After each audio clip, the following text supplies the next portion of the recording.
জুলাই গণ আন্দোলন শুধু রাজনৈতিক মুক্তি দেয়নি, দিয়েছে শিল্প চর্চায় স্বাধীনতাও। ফলে ক্যালিগ্রাফি শক্তিশালী শিল্প মাধ্যম হিসেবে জনপরিসরে হাজির হয়েছে, এর চর্চা বেড়েছে অনেক। এই সাংস্কৃতিক ধারাকে উৎসাহ দিতে রাষ্ট্রীয় উদ্যোগ জরুরি বলছেন সংশ্লিষ্টরা। বিস্তারিত ইকবাল ফরহাদের রিপোর্টে।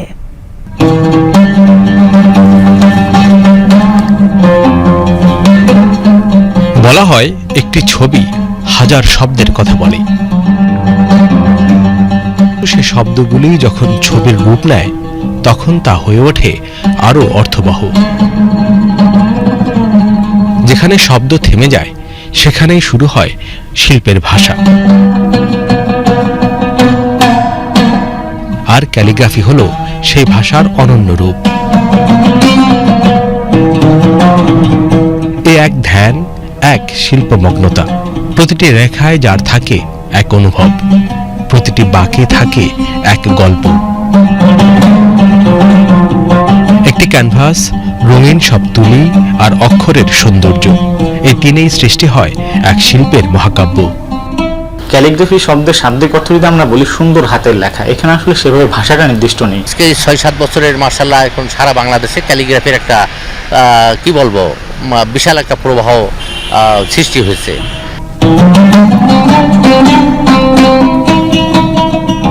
ক্যালিগ্রাফি শুধু ইসলামী বা ধর্মীয় গণ্ডির মধ্যে সীমাবদ্ধ কিছু নয়।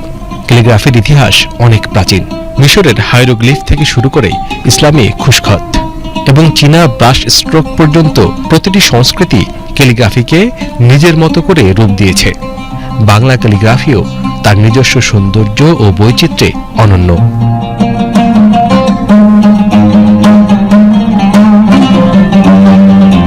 আরবি ক্যালিগ্রাফিটা বাংলাদেশে আমরা বলতে পারি একটু বেশি চলে। ইংরেজি ক্যালিগ্রাফির চাহিদাটা আরবির থেকে পেইন্টিং হিসেবে একটু কম হলেও আমরা অন্যান্য ক্ষেত্রে যদি বলি, লোগো ডিজাইন আছে, পোস্টার ডিজাইন আছে, এছাড়া একটু আগে আমরা যে মানুষের আমরা ভালোবাসার হিসেবে কাপড় নিয়ে বা কারো নামের ক্যালিগ্রাফি, এখানেও আমরা ইংরেজি ক্যালিগ্রাফি অনেক বেশি দেখতে পাই। কারণ আমাদের দেশে আমাদের মাতৃভাষা বাংলা, আমরা যদি বাংলা চর্চা না করি ক্যালিগ্রাফি, অন্য দেশের মানুষ বাংলাতে ক্যালিগ্রাফি চর্চা করবে না।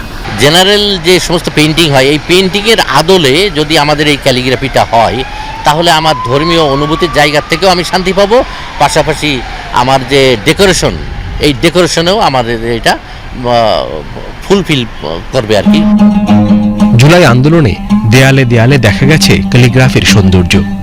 ফ্যাসিবাদী শাসনামলে এই শিল্প মাধ্যম বিপদ সংকুল পথ পাড়ি দিয়েছে। তাই বাংলাদেশের নতুন পথ চলায় অনন্য মহিমায় ফুটে উঠেছে এই শিল্প। জুলাই অভ্যুত্থানটা আসলে আমরা আমাদের শুধু মত প্রকাশের স্বাধীনতা, রাজনৈতিক স্বাধীনতা এরকম না, সকল ক্ষেত্রেই আমাদের যে নিজস্ব মতামত, নিজস্ব আগ্রহের জায়গা প্রকাশের যে স্বাধীনতা, সেটা আসলে তৈরি করে দিয়েছে। বর্তমানে ক্যালিগ্রাফি শুধু পেশাদার শিল্পীদের মাঝে নয়, সাধারণ মানুষের মাঝেও জনপ্রিয় হয়ে উঠেছে। অনেকেই এটি শখের বশে চর্চা করছেন, যাদের মধ্যে তরুণরাই বেশি। ফ্যাশন ডিজাইন পড়তে গিয়ে ক্যালিগ্রাফির রূপে মুগ্ধ হয়েছেন ফয়েজ।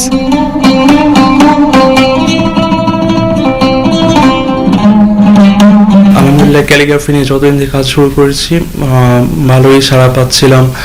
অনেকে অর্ডার করতেছে, অনলাইন পেজ কন্টিনিউ করতেছি, পেজে বুস্ট করার মাধ্যমে অনেক অর্ডার পাওয়া যাচ্ছে। বিভিন্ন ফরম্যাটেই তৈরি করা হয়, সুলুস, সুম্বলি, বিভিন্ন টাইপের ক্যালিগ্রাফি আছে, মডার্ন ক্যালিগ্রাফি। তো এইগুলোতেই বর্তমানে চলতেছে কন্টিনিউয়াসলি।